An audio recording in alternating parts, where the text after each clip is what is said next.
just a real quick follow-up on that, guys, with the hot water tank. I've got to consider myself very lucky that I'm able to fix that. The first time I looked at it, I was real worried about it because I didn't know what the problem was. I mean, I had a general idea that, the pilot light's not lighting, there's got to be a problem.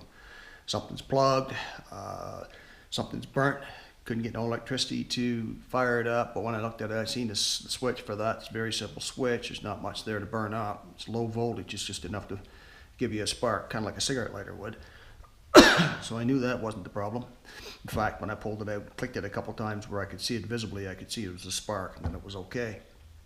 Not this time, that was last time. So then I came to the conclusion, well, if gas is on, the furnace is working, so there's got to be gas going to the hot water tank. Nothing's changed there. So I realized then that it had to be a problem with the burner unit, or there had to be a problem with, some of the tubes coming in, something was plugged, and fortunately I was right. It was just something that was plugged, and I was able to clean it. And I assumed since it quit the same way this time as it did last time, that was probably what the problem was. And sure enough, it was just a plugged orifice on the jet coming in that lights the pilot light. So, I'm very fortunate, like I say, if somebody else that didn't know anything about that whatsoever, or totally afraid to touch it, would have to call somebody in to fix it. Somebody from a furnace shop or whatever would have to come in and look at it. And I would imagine it's probably at least $100 for a service call, even if they don't get it running. And then if they find out it needs parts, then you have to buy parts. And of course, if you get a guy that's out to make money and not being 100% honest, he could tell you, well, you need new parts right away. So that could easily escalate to $200 to $400, $500, $600. Who knows, right? I don't know what those units cost, but I would say a minimum of $200.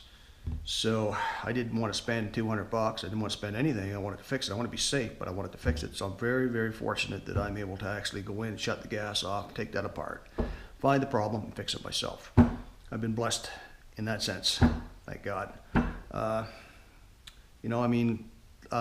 If you don't know anything about that stuff, you can go online, look at Google, but when you go on there and you get some advice, and if you don't read everything and you don't read all the labels and stuff on your equipment, your tank, there is a major safety issue there. Gas is very explosive. You could burn your entire house down. You could kill somebody.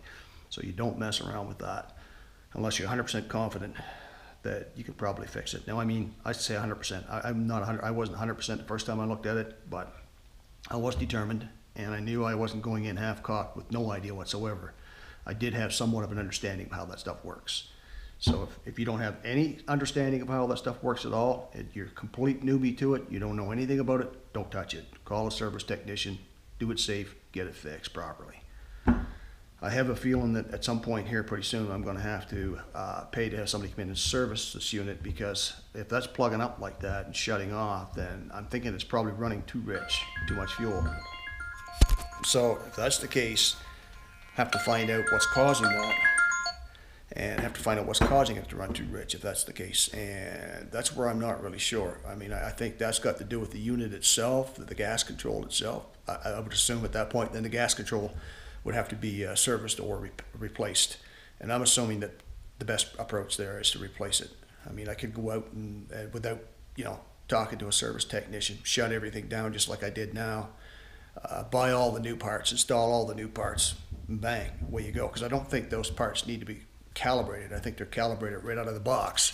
I think you just got to get the right part for the furnace itself. Make sure you got the right one, and once you've got it and installed it, then you're good to go. But then again, you're talking money. I'm sure those units are that's probably at least a couple $100. I really don't know, but I'm assuming that's going to be a couple $100 there. But then again, if you had a service technician come in, you pay $200 for the parts, and then you pay the labor, you're looking at $400 to $500. So even if I had to do that, I'm still saving money. But anyway, for now, I'm not going to touch it. It was good last time for probably six months or more.